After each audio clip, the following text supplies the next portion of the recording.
Necə olur ki, broiler bazarda kənd toyuğuna çevrilir? Bu toyuqlar həqiqətənmi 40 günə dərmanla böyüdülür? Broiler toyuqları haqqında yayılan iddialar nə qədər doğrudur? Bu ət uşaq sağlamlığına necə təsir göstərir? Yaxın oturun, sabah saxlamadan bütün bu sualları bir gecə baxtaraq. Axşamınız xeyir, qonaqlarımızla tanış olun. Quş əti, yumurta istehsalçıları və ixracatçıları Assosiasiyasının sədri Mürvət Həsənli. Qida mütəxəssisi Mübariz Vəliyev. Qida sənayesi üzrə ekspert İsa Əliyev. Həkim genetik Arzu Quliyeva. Mübariz bəy, müzakirəmizə sizinlə başlayacağıq. Biz sizi tez-tez bazarlarda görürük. Həqiqətənmi broiler toyuqları bazara gəlib çatanda kənd toyuğuna çevrilir? Əslində əhatəli sualdır, çox genişdir də. Bu haqda danışmaq bir saat ancaq yetəcək bizə.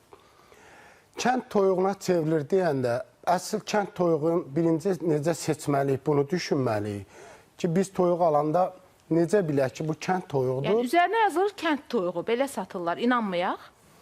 Üzərinə çox məhsulun fərqli adlar yazıla bilər. Amma artıq elə bir zamanda yaşayırıq ki, insanların etibarı bəzən pozulub, bir qismi. Bu, hamıya xitab etmirəm. Əlbəttə ki, bunu rəngləndirə bilirlər. Hətta toyuqların yemlərini dəyişdiyi halda ətin rəngini də dəyişə bilirlər, sarıya çala da bilirlər. Və ya sarı kökdə saxlaya bilirlər, ümumi dərisi dəyişir. Amma bişirəndə necə bilmək olar, alanda necə bilmək olar. Bunları istəyirəm ki, belə bir ardıcıllığı deyim, sonra keçək toyuq haqqında müzakirəyə. Buyurun.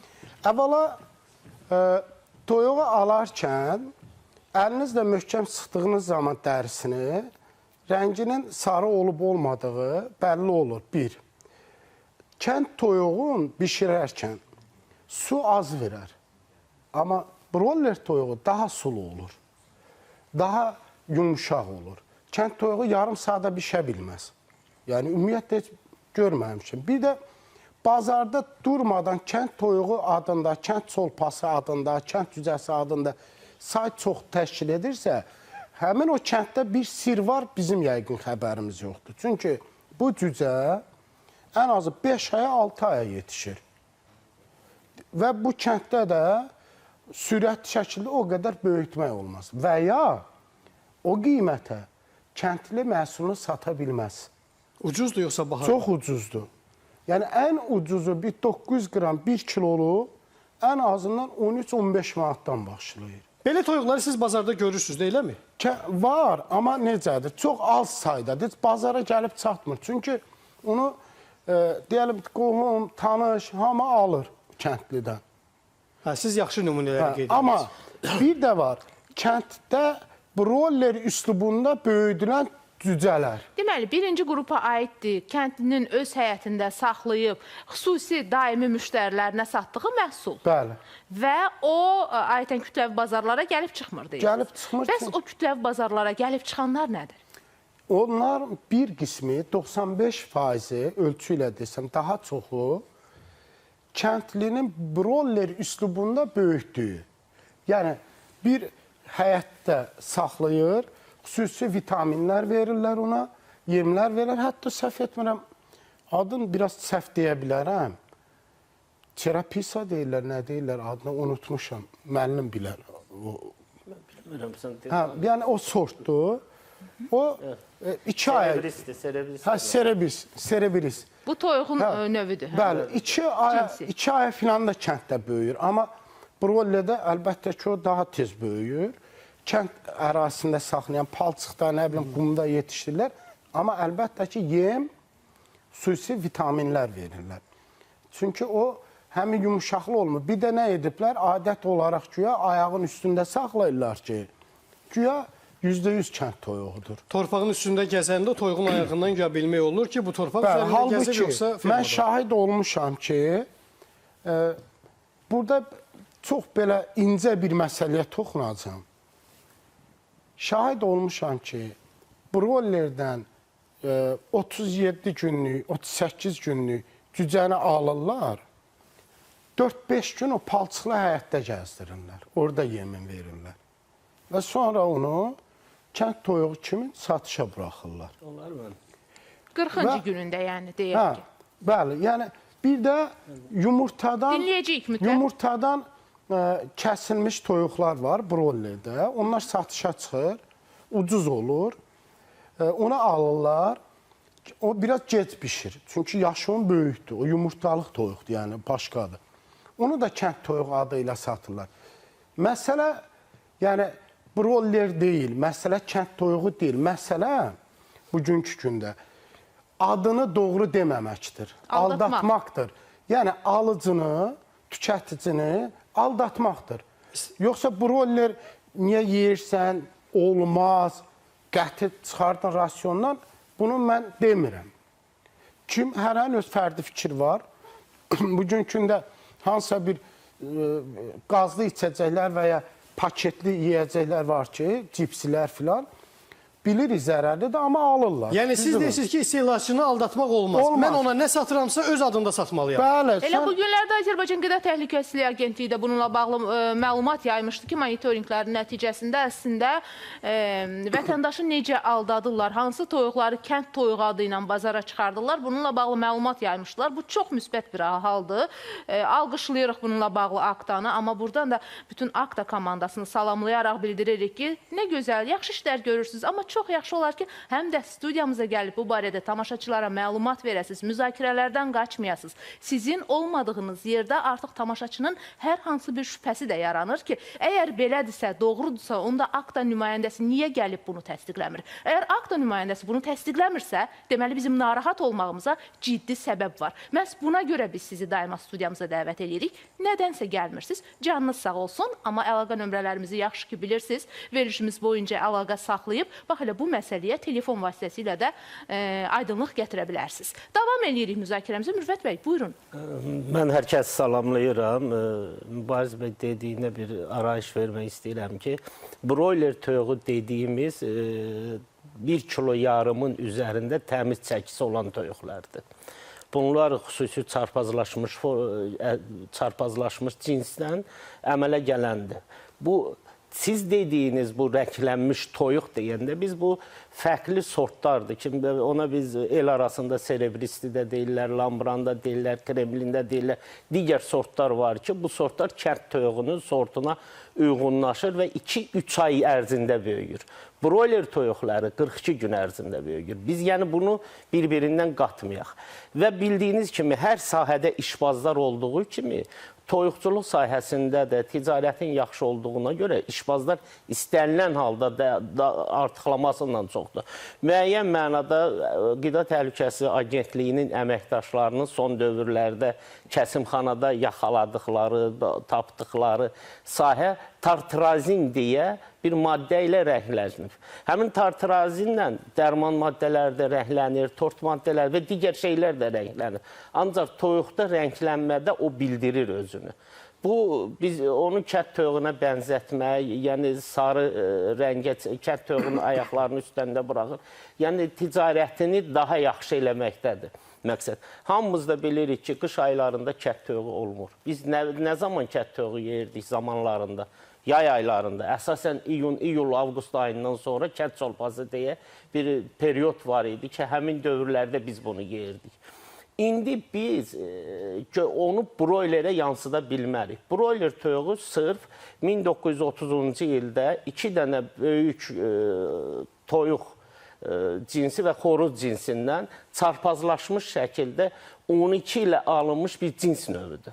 Həmin o cins növü əvvəllər 65 günə kəsilirdi, hal-hazırda 42 günə kəsilir. Yəni Azərbaycana nə vaxt gəlib çıxıb? Azərbaycana 1961-ci illərdən əsasən gəlib. Əsasən bizdə onun 1961-69-cu ildə 2000 ton istehsal olunurdu. 75-ci ildə artıq bunlar 20.000 tona qalxdı. 84-cü ildə 40.000 tona və hal-hazırda 144.000 ton istehsal olur ölkədə. Yəni o dövrlərdə əhalinin yeyirdi 0,5 kilo, hal-hazırda yeyilir 20 kilo. Yəni fərq dünyada belədir. Əhalinin də sayı artıb.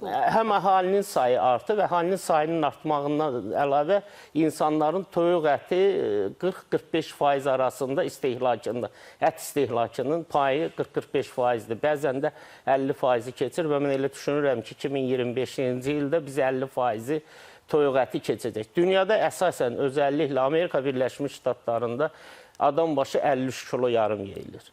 Ən çox Kuveytdə yeyilir 65 kilodur. Yəni ondan sonra ərəb ölkələri sıralaması gəlir ki, ən çox orada yeyilir yeməyinə. Yəni toyuq ətinin zərəri ilə bağlı biz düşünəndə ki, nə zərəri var? Qəbul eləyək. Nədir zərəri? Yəni 1930-cu ildə dünya əhalisinin sayı 5-6 milyard idi. İndi 8 milyard. Azərbaycan 1930-cu ildə 5 milyon idi. İndi 10 milyonluq.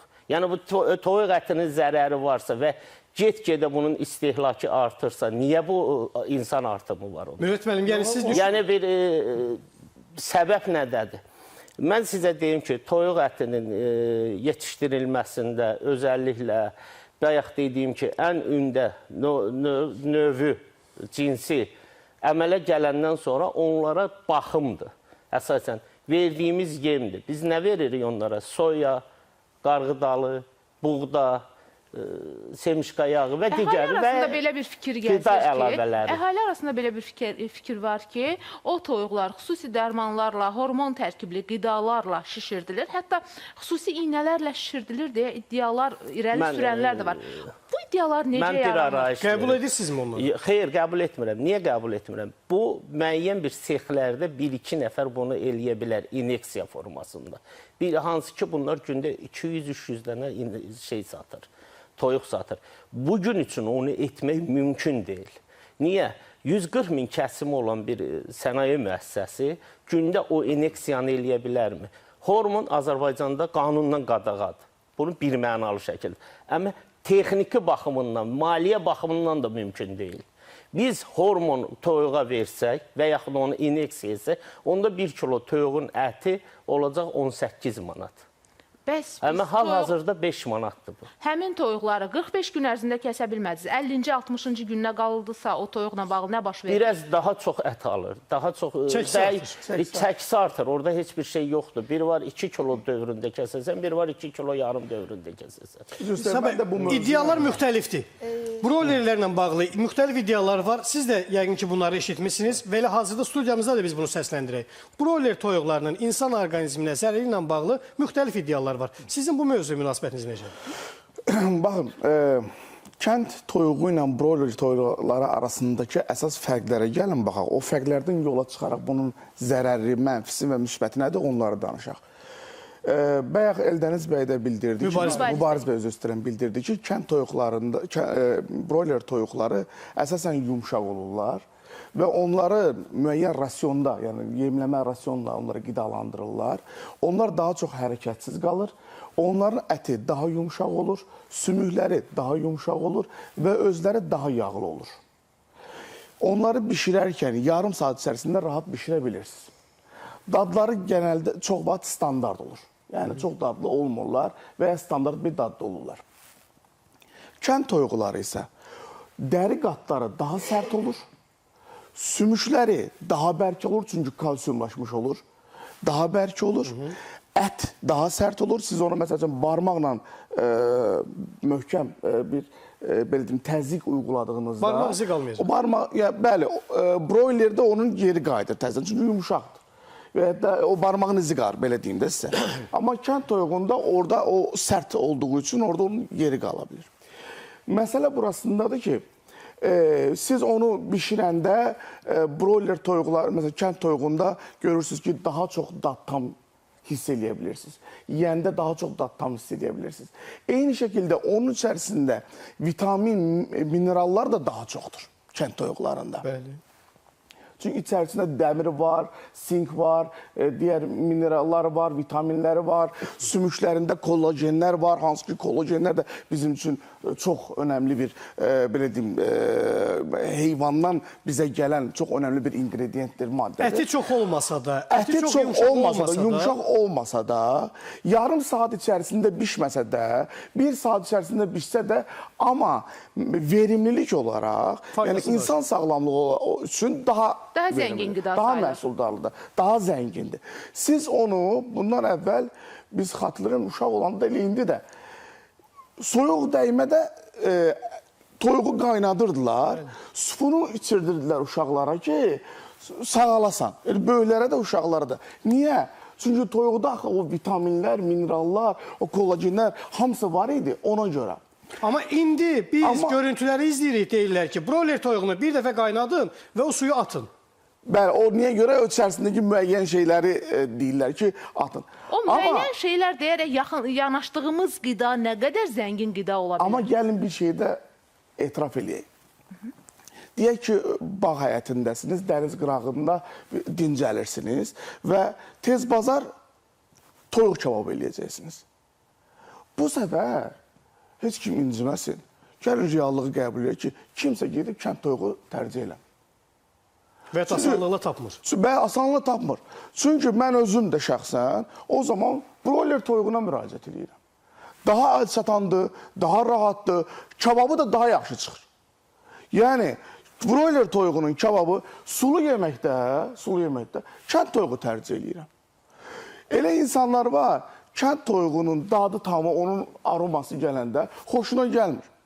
Yəni, demək istədiyim məsələ budur ki, bu biraz tərcih məsələsidir. Bunu bildiyim seçmə bəli. məsələsidir. Bəs Amma broilerin zərərli zərərinə tərəfi? gələndə, baxın, bütün qida sektorlarında və Hürmət müəllimin dediyi kimi, əgər yoxlama mexanizmi olmasa, kontrol mexanizmi olmasa, standartların xaricinə çıxma olsa, hər yerdə food fraud, qida təhlükəsi var. O dediyiniz məsələ ki, qida təhlükəsizliyi agentliyinin Xırdalanda aşkarladığı o rənglər ki, tartrazin E102 qida boyası ilə bu nədir? Food frauddur. Bu standartların daxilindədirmi? Xeyr. Tartrazin özü zərərli maddə deyil, ha. Tartrazin özü qidada istifadə olunan maddədir. Amma tartrazini heç kim nəzərdə tutmayıb ki, broilerin üzərində istifadə eləyib. Bunu kənd toyuğu kimi cəmaata sırasınlar və buradan nahaq, haqsız qazanc əldə eləsinlər. Biz bunu da bacarırıq. Bu sadəcə Azərbaycanda deyil, Ürfə müəllim. Bu bütün dünyada var. Siz əgər yəni kontrol mexanizmini yaxşı qurmasanız, yəni hər yerdə bu ola bilər. O hələ ən yaxşısı yaxşı ki, o adam tartrazini istifadə edib. Bəlkə başqa qidaya aid olmayan, qidaya uyğun olmayan kimyəvi boyalardan da istehsallayan işbazlar var. Toyuğun dərisi məsaməlidir. Orada istifadə elədiyiniz, orada o qida hiləsindən istifadə edən adamlar, o istifadə etdikləri boya sadəcə onun dərisində qalmır, onun içərisinə də girir və toyuğun özünə də zərər verir. Hətta orada mikrobiolojik faktorlar da əmələ gəlir. Və bu da insan sağlamlığını ciddi mədə təhdid edir. Əlavəmiz var. Buyurun. Mən bir balaca, gəlin biz belə eləyək. Kət toyuğundan broiler toyuğunun fərqinə baxaq. Biz sadəcə bu fərqə baxaq. Kət toyuğunda yağın miqdarı 3-4%-dir. Kət toyuğunda yağın miqdarı 7-8%-dir. Broiler toyuğunda 3-4%-dir. Yəni yağın miqdarı? Bəli. Zülal kət toyuğunda 31-dir. Broilerdə 22-23-dür. Aldığımız kalori 110-120 broilerdədir. 170-180 kət toyuğundadır. Fərqləri budur. Digər mineralların hamısı eynidir. Eyni bir şeydir. Vitamin və meyvə olaraq... Vitamin və minerallar eynidir. Eyni ölçüdədir, xahiş edirəm. Baxarsınız. Siz onunla bağlı istədiyiniz zaman elmi Mübaiz bəy bu ədəbiyyatlara... rəqəmlərin eyni olduğu ilə razılaşmır. Elmi ədəbiyyata baxarsınız, deyərsiniz. Mən fikrimi çatdırım sizə axırı ona görə. Mən demək istəyirəm ki, broiler toyuğunun bəslənməsi üçün ona o qədər gözəl şərait yaradılır və gözəl bütün mineralları alması üçün qida əlavələri verilir ki, onun tərkibində hamısı var. O qida əlavələri izah edir. Deyəcəm, imkan versən, maşallah deyəcəm. Mən deyirəm, imkan versən deyəcəm. Buyurun, lütfən. Bu qida əlavələri nədir bizdə?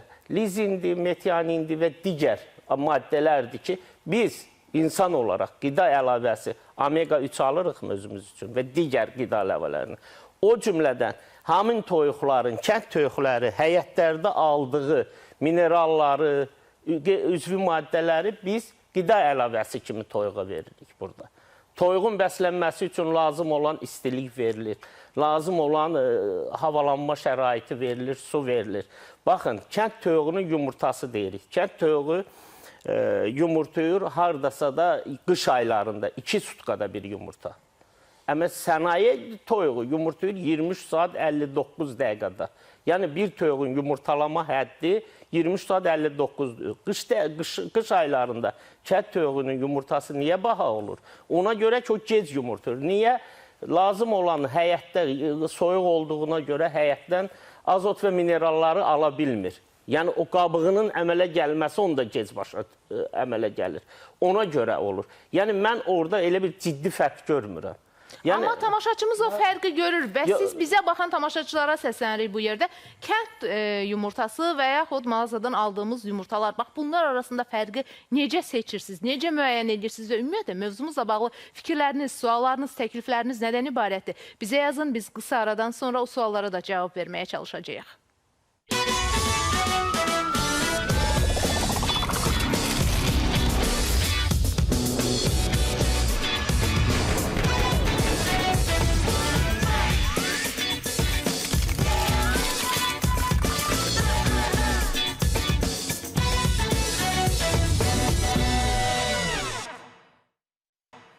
İctimai televiziyanın efirində sabaha saxlamadan broiler toyuqları zərərlidirmi sualına cavab axtarırıq və təbii ki, mövzu ilə bağlı sizin də suallarınızı, fikirlərinizi, rəylərinizi gözləyirik. Biz bu yerdə həkim genetika üstü tutacağıq. Arzu xanım, əhali arasında belə bir fikir var ki, broiler toyuğu bizim bildiyimiz kənd toyuğunun geni dəyişdirilmiş cinsidir. Bu nə qədər doğrudur, nə qədər yalandır bilmirik, bu barədə danışacağıq. Amma istəyirik bilək ki, əgər həqiqətən burada geni dəyişdirilmiş bir qidadan söhbət gedirsə, bu qəbul zamanı insanın geninə necə təsir edir? Mənim bildiyim məlumatlara görə broiler toyuqları geni dəyişdirilmiş qida deyil, xüsusi seleksiya ilə yetişdirilmiş bir qida növüdür, quş növüdür. İnsanda genetik xəstəlik yarada bilərmi, genoma təsir edə bilərmi deyə bunu deməmişdən öncə onu əvvəlcə aydınlaşdırmaq istəyirəm ki, genetik xəstəlik ümumiyyətlə nə deməkdir, yəni necə yaranır? Bizim genlərimiz bizim təlimat kitabçamızdır. Genlərimiz harada yerləşir? Hüceyrənin daxilindəki nüvədə, xromosomların daxilində yerləşir bu genlər və bizə valideynlərimizdən irsən ötürülür, daha sonra bizdən evladlarımıza ötürülür. Və bu hansısa bir qida əlavəsinin bizim genlərimizin ardıcıllığını dəyişməsi yəni mümkün deyil. Lakin bu genlərin ifadə formasını dəyişə bilər. Yəni genetikanı deyil, epigenetikanı dəyişə bilirlər. Necə? Çünki genetik xəstəliklər əsasən 3 variantda yaranır. Birincisi tək gen xəstəlikləri, yəni bir gende mutasiya baş verir və xəstəlik yaranır. İkinci xromosom xəstəlikləri, bizim xromosomlarımızda olan dəyişikliklər nəticəsində. Üçüncü isə multifaktorial xəstəliklər. Yəni burada müəyyən bir qrup genlərin təsiri var. Eyni zamanda da ətraf mühitin faktorları bura aiddir. Həm bizim fiziki aktivliyimiz, həyat şəraitimiz, qəbul etdiyimiz qida, məhz bu broiler toyuqları da burada devrəyə girir. Onların tərkibindəki olan artıq bayaq qeyd etdilər, müəyyən hormonlar ola bilər, müəyyən antibiotiklər ola bilər, müəyyən əlavələr, onlar genomun ifadəsinə təsir edə bilərmi? Yəni, müəyyən bir genlərin biraz daha aktiv olmasına, daha pasiv olmasına, metabolik proseslərin artmasına və yaxud da zəifləməsinə gətirib çıxara bilərlər. Yəni, bizim genomumuzu birbaşa olaraq dəyişə bilməz. Lakin epigenetik olaraq nəsillər boyunca müəyyən təsirlərini göstərə bilər. Əslində mütəxəssislərin bir çoxu da həyəcan siqnalını məhz bu istiqamətdə çalırlar ki, ola bilər bizdə bu özün bir üzə verməsin, amma övladımızda, nəvəmizdə hansı əlamətlər olacaq? Və burada bayaq da danışıldı, hormonların istifadə olunmaması ilə bağlı, lakin araşdırmalar bunu belə demir təbii ki. Mənim bu yaxında oxuduğum bir məqalədə 2022-ci ildə Birləşmiş Krallıqda hormon istifadə edilmiş broiler toyuqları haqqında araşdırma aparıldı və orada müəyyən qruplara bölündü, yəni hər bir tədqiqat kimi təbii ki, yüksək dozada istifadə olunmuş hormonların oradakı toyuqların daha keyfiyyətli ətə malik olduğunu onlar aşkar etdilər. Amma bu insan həyatı üçün, insan sağlamlığı üçün artıq təhlükəli bir dozadır. Amma ətin keyfiyyəti daha yüksək bir dərəcədə. Burada o tədqiqatı maliyyələşdirən qurumu da araşdırmaq maraqlıdır. Çünki bir qədər təzadlı fikirlər... Obyektivdir yoxsa yox? Ətin keyfiyyəti mi yoxsa ətin məhsuldarlığı mı? Ətin keyfiyyəti eyni zamanda həm daha az qida qəbul edib daha çox ətə malik olmaları, Və Yəni eyni orada zamanda məhsuldarlıq faktoru- məhsuldarlıq eyni zamanda da bu 28 gün ərzində aparılıb hər həftə biopsi alınırdı. Yəni əzələ parçası alınırdı və o əzələ parçasının daha keyfiyyətli olmasına onlar qənaət Çünki doktor, gətirdilər. mənim bildiyimə görə hormon və antibiotik qalıqları müəyyən zamandan sonra çox ciddi problemlərə, fəsadlara Bəli, gətirib bu çıxarda insan bilir. üçündür. Ancaq Hətta xüsusən uşaqlarda Bəli. hiperaktivliyə və başqa yəni belə diqqət pozğunluğuna və s. gətirib çıxarda Bütün bilir. metabolizmanı təsir eləyir. Yəni həm uşaqlarda böyümə faktorlarından tutmuş, skelet pozuntularına gətirib çıxarır, hətta reproduktiv sağlamlığın pozulmasına qədər Bütün gətirib bunlar çıxarır. zərərdən xəbər verir mi? Bəli, bu insan sağlamlığına zərərdir. Burada amma paradoks isə ondan ibarətdir ki, mənim oxuduğum bu araşdırmada məhz o quş ətinin keyfiyyəti yaxşı idi. Yəni əzələ baxımından. Baxın, biz həmin o quş ətini araşdırırıq, xüsusi laboratoriyalardan keçir. Onların tərkibində olan bir neçə elementlər bizə qramla və yaxud da ki, say etibarilə rəqəmlərlə təqdim olunur. Və biz bilirik ki, bugün ən azı gündə bir dəfə broiler ətindən istifadə edən vətəndaşlarımız da var. Və bunların sayı artdıqca, bunun sonunda sağlamlığımıza bir mənfi təsir olmayacaq mı? Ümumiyyətlə, qida təhlükəsizliyinə riayət edilərək ortaya çıxan bu broiler cinsi ola bilər, yəni müxtəlif cins, yəni bu quş əti insan sağlamlığına ziyanı olmaması düşünülür. Nəyə görə? Çünki insan, məsələn, onkoloji xəstələrin belə dietasında həftədə ən az 300 qram toyuq əti qəbul edilməsini biz bilirik. Broiler toyuğundan gedir söhbət. Fərqi yoxdur. Söhbət təhlükəsizlik qaydalarına riayət edilərək böyüdülmüş və kəsilmiş quş ətindən gedir. Və bu zaman nəyə görə bu həm də tətbiq olunur? Çünki daha asan həzm olunan və eyni zamanda da yüksək protein tərkibli bir Orada qidadır. təlimatda belədir ki, toyuq əti qəbul olunsun, düzdürmü? Bəli, asan həzm olunduğuna və yüksək protein tərkibinə görə. Bir çox idmançılara da təlimatlarda belə qeyd olunur ki, rasionunda onlarda toyuq əti olmalıdır. Mən istəyirəm ki, xanımın fikirlərinə qatılıram. Hormonla bağlı bir bizdə yox, dünyada bir qadağa var ki, hormon tətbiq olunmur. Hormon tətbiq etsək belə, bu nə texniki baxımından mümkündür, nə maddi baxımından mümkündür. Və ya xanım söylədiyi kimi, biz əgər hormon tətbiq olunsa, 1 kilo toyuq ətinin qiyməti 18 manat olar. Və yaxud bugün üçün hormonu inyeksiya yolu ilə biz toyuqlara vursaq, 140 min istehsal edən müəssisələr onu necə eləyə bilər? Yəni, bu mümkün olan şey deyil. Qaldı bugün üçün ölkədə Qida Təhlükəsizliyi Agentliyi tərəfindən, tam belə mən öz sözümdə deyim, tarladan süfrəyə kimi deyirdik. Bizim fermadan düz satışa kimi nəzarəti var. Yəni, elə bir toyuq yoxdur ki, baytarlıq arayışı olmadan şəbəkə marketlərə girsin. Mən o metro ağızlarında satılan toyuqları demirəm, bazarlarda, kənarda oğruq satılan toyuqları demirəm. Söhbət şəbəkə marketlərdən gedir ki, biz nə zaman ora gediriksə, baytarlıq arayışını istəyin, baytarlıq arayışını verəcəklər və həmin toyuqları tam təminatını mən verirəm. Niyə? Qida Təhlükəsizliyi Agentliyi tərəfindən bugün üçün bütün regionlarda laboratoriyalar var. 17-yə yaxın laboratoriya qurulub, mobil laboratoriyalar var. Bir-bir onların hamısının yoxlanmasından keçir. İkinci, yəni Azərbaycan qidasına olan inamı Qida Təhlükəsizliyi Agentliyi yaratdı. Mən tam səmimi deyirəm, mən Qida Təhlükəsizliyi Agentliyinin əməkdaşı deyiləm.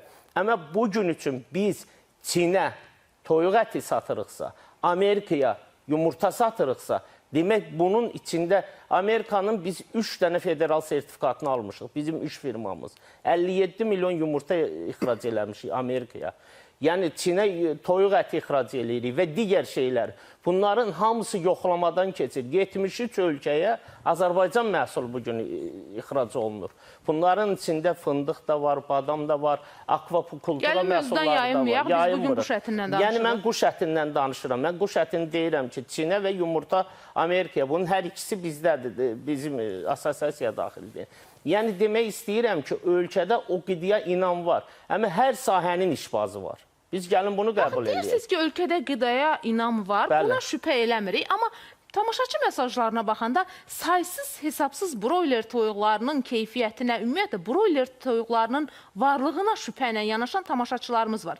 İndi biz onları bir-bir oxuya da bilərik, biz onları bir-bir ekranda göstərə də bilərik. Amma bu şübhələrin yaranma səbəbi olmalıdır. Gəlin biz onun statistikasına aparaq. Keçən il, 2024-cü ildə əhali adam başı 16 kilo yeyib. Bu il 20 kilo yeyir. Keçən il adam başı ildə 147 yumurta yeyirdi, bu il 184 yumurta yeyir.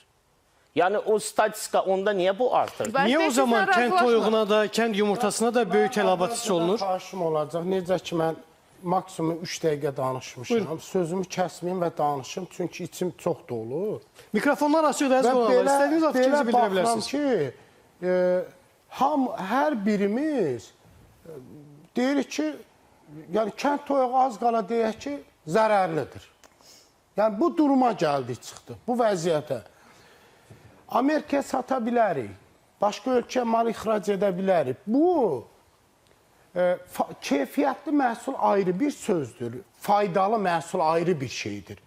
Keyfiyyətli standartlarına görə keyfiyyətli istehsal edə bilərik. Bu, başqa bir məsələdir. Amma nə dərəcədə faydalıdır? Əvvəla, bayaq giriş etmək istədim, dayandı, bu geri qayıtmalıya məcbur. Düzdür, kalori baxımdan kənd toyuğundan azdır, broiler azdır, yağlılığı azdır, mineralı azdır, diyetik olaraq da ola bilər, pəhriz insanlar üçün də ola bilər, həzm prosesi sürətli olur, bu ayrı. Yaxşı, bizim, biraz əvvəl doktor qeyd etdi, bizim yəni gen olaraq vücudumuz, əlbəttə mutasiya uğramışıq. Amma nə dərəcədə bunu qəbul edirik? Siz nə ispat edə bilərsiniz? Yox, deyirsiniz, müzakirə aparır. Mən də müzakirədə demək istəyirəm. Siz nə ilə ispat edə bilərsiniz? Siz mutasiya uğramışsınız. İcazə verin, ispat edəcəm, fikrimi bitirim. İstənilən halda bütün insanlar mutasiya uğrayıb, dövrüyə görə dəyişir. Yox, nə ilə isbatlayırsınız? Mən uğramamışam. Kim deyə bilər? Bir dəqiqə, bir xahiş edirəm. Arzu xanım izah eləyir. Yox, mən bir dəqiqə fikrimi bitirim. Buyurun. İnsan olaraq, yəni hər bir şey həyatda illər keçdikcə, qidalar dəyişdikcə, hava dəyişdikcə biz də ona uyğunlaşırıq. Yəni mutasiya bu deməkdir, demək istəyirəm ki. Vücudumuz. Mutasiya bizim DNT-miz çox unikal bir sistemi var. Bizim DNT-miz hər gün yüzlərlə zədə alır. Amma bu mutasiyaların heç biri qalıcı olmur. Yoxsa biz sadəcə 2-3 gün yaşayardıq. İnsanda DNT təmiri mexanizmləri deyilən unikal bir mexanizmlər var ki, DNT-ni həmən təmir edir və biz yolumuza davam edirik. Yaxşı, onda belə sual.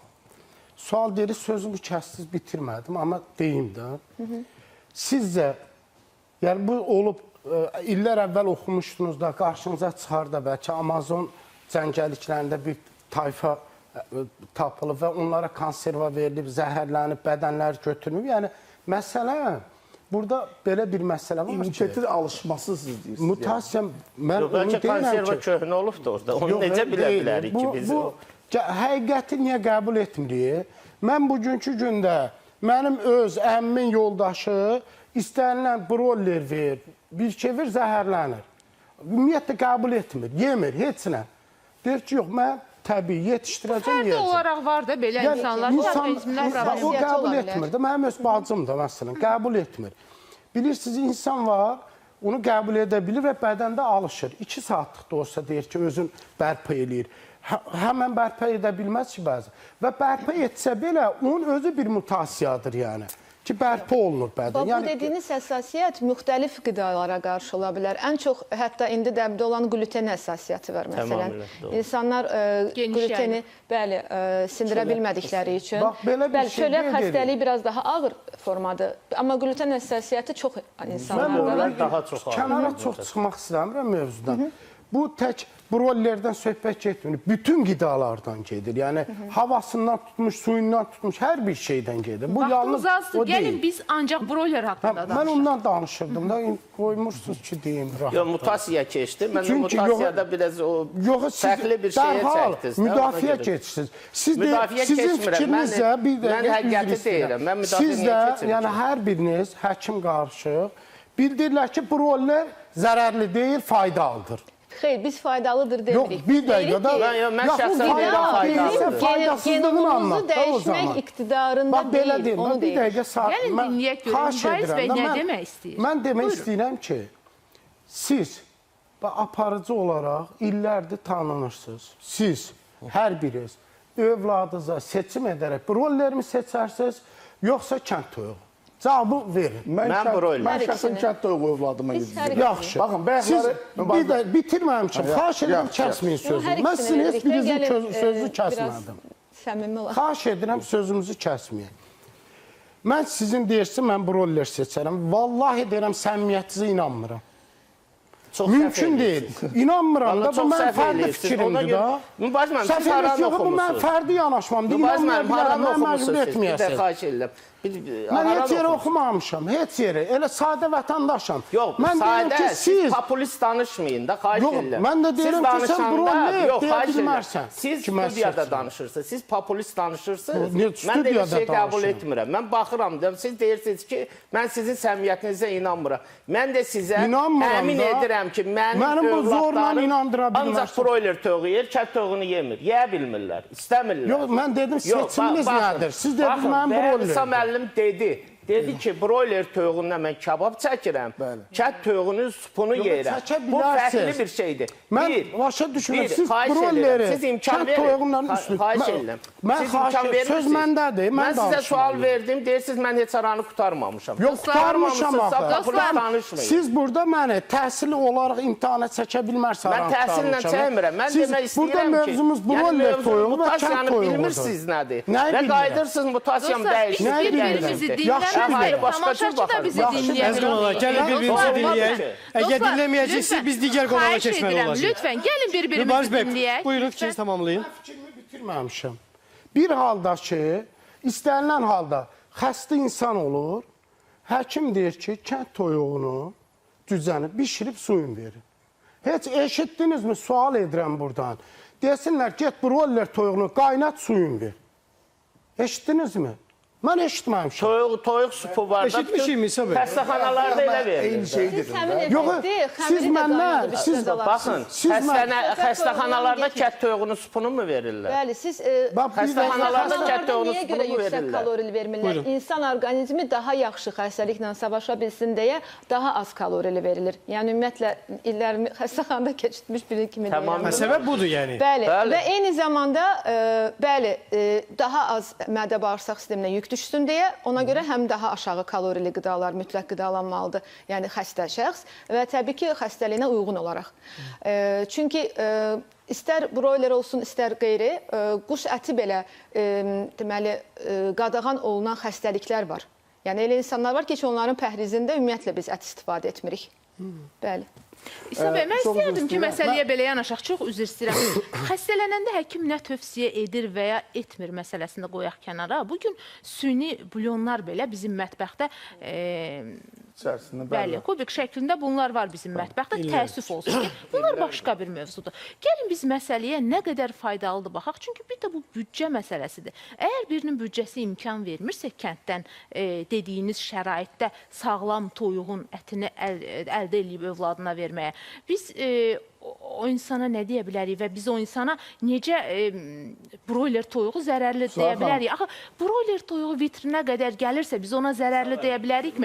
Mən xahiş edirəm, çox xahiş edirəm, mən xahiş edirəm İsa bəy, həmin tamaşaçılarımıza üst tutasınız və hansı halda onlar broiler toyuqlarına, hansı halda üst tuta bilərlər, şərtlər nə olmalıdır, nələrə diqqət eləməlidirlər, bir qədər onların bu narahatlıqlarına son qoyan, bəlkə də oradan da hər hansı bir xəstəliklər var ki, heç o halda broiler toyuğuna üst tutmaq olmaz. Bu sirləri açaq tamaşaçımız üçün. Baxın, bilirsiniz Sayxam, bugün Azərbaycanda əsasən satılan broiler toyuğuna fikirlər birmənalı olmamağın əsas səbəbi bir çox işbazların əslində broiler toyuqlarını kənd toyuğu kimi satması və s-dir.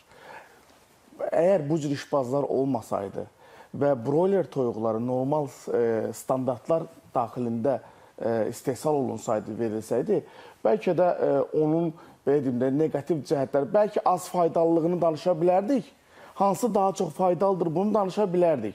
Amma zərərləri barəsində danışmazdıq. Çünki broiler toyuqları əgər standartlar daxilində, rasionlar daxilində, normal dozalarda hər şey onların verilərsə, bu zaman onun zərəri demək olar ki, sıfıra bərabərdir. Zərəri. Baxın, faydalılıq əmsallığını danışmırıq. Mən bayaq da bildirdim, indi də bildirirəm. Mənə görə Yəni bu kənd toyuqları vitamin və mineral cəhətdən, indi müəllim düzdür, əksini demiş. Sizinlə razılaşmadı. Bu razılaşmadı, ola bilər.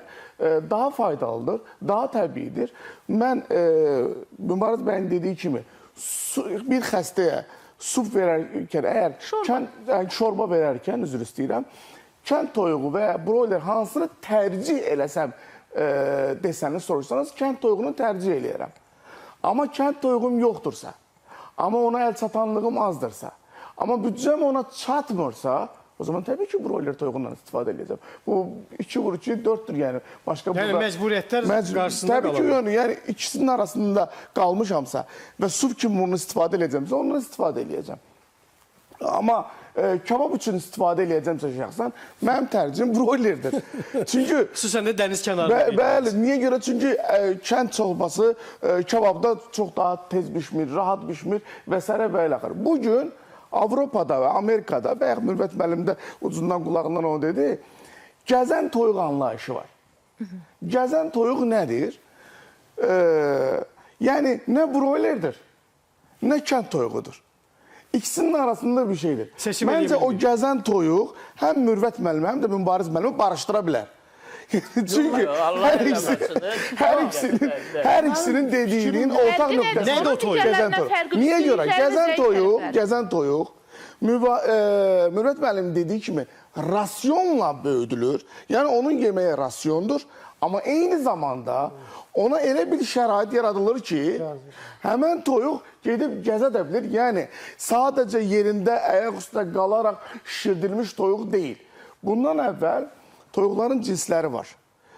Cornish hen ən çox dünyada tanınmış bu cinsdir. Amma toyuqların ətlik toyuq var, yumurtalıq toyuq cinsləri var, ətlik və yumurtalıq toyuq cinsləri var. Məsələn, rostu, hibrodu, bunlar ətlik toyuq cinsləridir. Amma Lohman Brown, Isa Brown, Highline, bunlar yumurtalıqdır. Sussex, New Hampshire daha çox Amerikada yayılıb, New Hampshire və ya Rhode Island Red, bunlar hər ikisi həm ətlik, həm yumurtalıq cinslərdir. İndi bu gəzən toyuqları, daha çox, hətta Avropada toyuqları satarkən onlara QR kod qoyurlar üstünə. QR koddan Rüfən müəllim, baxa bilirsən ki, o neçə saat gəzib. Baxın İsa bəy, çox vacib bir məqama gəldiniz. İnkar etdirilir, amma neçə saat gəzib ona da baxırlar. Və insanlarda bu marketinqdə ola bilər. Bununla əlaqədar bir araşdırma varmı, açığı bilmirəm. Belə bir, ümumi belə bir anlayış var ki, toyuq nə qədər təbiətdə gəzərsə, təbiətlə, qurdla, həşəratla qidalanarsa, o zaman daha çox mineral, vitamin olar tərkibində və o zaman da insana da daha çox fayda verir. Amma baxın İsa bəy, qeyd elədiyiniz yerdə bir vacib detal var idi. Adı üzərindədir. Bir dəqiqə. Yəni, həm kənd toyuğu və broiler arasında QR kod üzərində yazılıb. Amma bizdə məsələ budur ki, gedirsən kənd toyuğu da əslində bəlli olur ki, sonradan bu kənd toyuğu deyil. Bu food frauddur, bu qida hiləsidir. Baxın, bu başqa şeydir. Bunu mübarizə, mübarizə kənd toyuğu ilə və yaxud da broilerdən aparılmamalıdır. Mübarizə qida hiləsi ilə aparılmalıdır. Bu cür qida hilələrindən ki, o kənd toyuğu adı altında broiler Mən bir dəqiqə üzr istəyirəm. Hələ qida sektorunda dələduzluq yol verilməzdir. Bunu demək istəyirik. Sayın xanım, Dərhal mən dinləyəcəyik. İsa müəllimin dediyinə tam qatılıram. O son mübarizənin aparılmasıyla bağlı. Amma ümumiyyətlə biz düşünək ki, ölkədə aylıq toyuq ətinə tələbat bugün üçün 14.000 tondur. Bunun 10 tonu kənd toyuğudur. Yerdə qalan toyuqların hamısı sənaye üsulu ilə istehsal olunmuş toyuqlardır. Yəni, bu sahədə işbaz olacaq, bu sahədə rəngləmə olacaq, ineksiya olacaq, digər şeylər olacaq. Onu da Qida Təhlükəsizliyi Agentliyi araşdırır, tutur, bağlayır, marketlərə satışa qoymur və digər şeyləri eləmir. Bu sahələrdə olmaması mümkündürmü ki, 14.000 ton ətin 10 tonu kənd toyuğu deyil. Bir, qışda kənd toyuğu harda var ki? Biz hər zaman yay aylarında kənd toyuğunu görmüşük. Qışda hardadır ki kənd toyuğu? Aydındır Mürvət bəy, sonra doğru təkliflərimizi də işləyəcək. Mübariz bəy, bir qədər əvvəl fikriniz qalmışdı. Mən indi qayıtmaq istəyirəm mövzuya. Əvvəla, Mən açıq və səmimi danışmağı bilirsiniz ki, öz profilimdə. Kənd bugünkü gündə Azərbaycanda vətəndaşın keçən illə bu ildə müqayisə etdikdə toyuq tükətdiyi, broiler toyuğunu daha çox tükətdiyi, bu qırmızı əti az tükətməyi, bu büdcəyə bağlıdır. Siz bəzən qarışdırırıq. Vətəndaşın fəhlədə gücü çatmır ki, broiler var, deyir 2 dəqiqə bişirim, yeyim. Hətta qaza belə qənaət Amerikada... Mən ola xahiş edirəm. Siz deyirsiniz, olmadı da, mən çıxım gedim efirdən. Yox, siz deyirsiniz, müzakirə eləyirik. Lütfən, Bir saatdır verilişdə mən 5 dəqiqə tamam olmadı danışmağım. Biz müzakirə eləyirik. Xeyr, mən bitirməliyəm. Sən deyirsən, mən deyirəm, niyə Amerikada artır? Onların da büdcəsi azdır. Bir dəqiqə, mən sizə cavab verməyəcəm. Mən danışıram, bu Gəlin dinləyək fikirlərinizi. Buyurun, Valiz bəy. Əvvəla diplomu şəklini atarım telefona, bayaq vermirsən. Gəlin mövzuya qaydaq, lütfən. Amerikada Təbrik edəcəm. Fikrimi dağıtdığında Amerikadan danışım, niyə tükətirim? Gəlin Azərbaycana qaydaq. Ənənələr var, ağız dadı var, seçim var, biz Azərbaycana qaydaq. Bugünkü gündə ehtiyacçılıq ayrı bir şeydir. Evimdə ətim qaynasın, balalarım heç olmasa ət yesinlər. Bu ayrı bir şeydir. Bunu keyfiyyətlə, sağlıqla qatmayaq. Zövqüm var, dəniz qırağında müəllim deyir, kabab yerim, tez bişsin.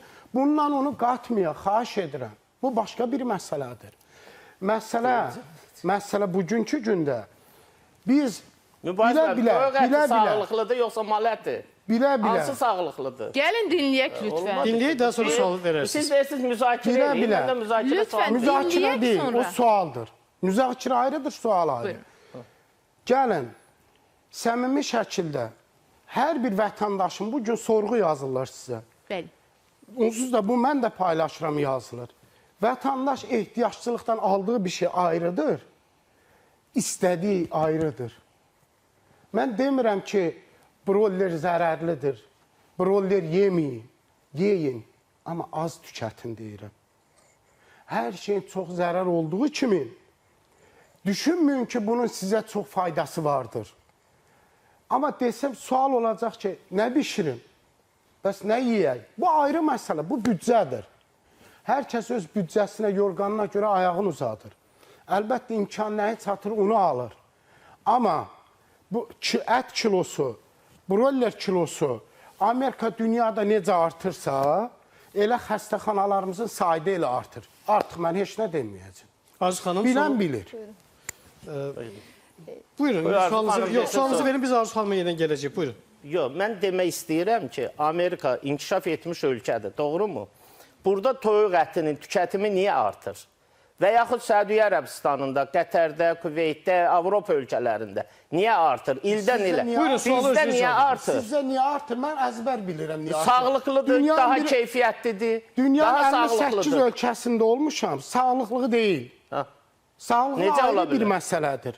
Keyfiyyətdə ayrı bir məsələdir. Mübariz müəllim, siz belə edin. Özür istəyirəm, mən sizə cavab Vaxtımız sona yaxınlaşır. Mən bir kəlmə söz deyim. Dostlar, lütfən son dəqiqələrimizdə xahiş edirik. Siz bu mübahisəni, çünki bu müzakirə deyil artıq, mübahisədir. Broiler toyuğunu götürün, aparın, istənilən laboratoriyada bir analiz eləyin və tapın orada nəyisə, gəlin burada oturaq müzakirə eləyək ki, siz deyirsiniz eynidir yəni. Bəli. Mən dediyim kalorisi aşağıdır, mineralları aşağıdır. Mürvət bəy, bu barədə danışdıq. Dostlar, lütfən. Tamaşaçılarımıza üst tuturuq və tamaşaçı suallarına baxıram. Saysız hesabsız mesajlar demək olar ki, mən indi qruplaşdırmağa çalışıram, istəyirəm onları birləşdirib bir yerdə aydınlıq gətirək İsa bəy. Bax, tamaşaçımızın böyük əksəriyyəti deyir ki, əgər bu toyuqlar sağlam qidadırsa, əgər təhlükəli deyilsə, niyə 40 gün ərzində kəsilir? 3-4 ay ərzində ən azından yeməyə yararlı olur toyuqlar. Digər tamaşaçımız deyir ki, 41-ci günə keçəndə bu toyuqların öldüyü deyilir fermada çalışan yaxınlarımız və bunun kimi saysız hesabsız mesajlar var. Bir mesaj da var. O toyuqlar barədə, buyurun. Birində də qeyd olur ki, Samux rayonu Ziyadlı kəndində yaşayıram. Həyətyanı sayda toyuqlarım var.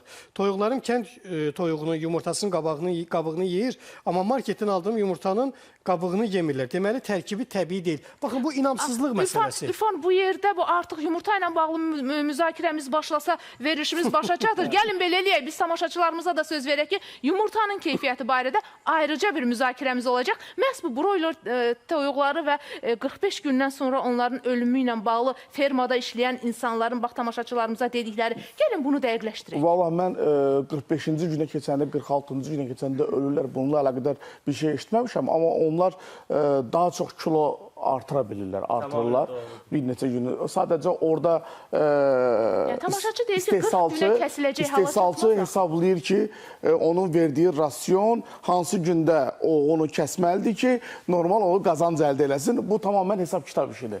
Ancaq onların niyə 40 gündə artıq yetişdiklərindən, yəni 40 gün içərisində yetişdikləri nə üçün yetişirlər? Onların cinsindən asılıdır.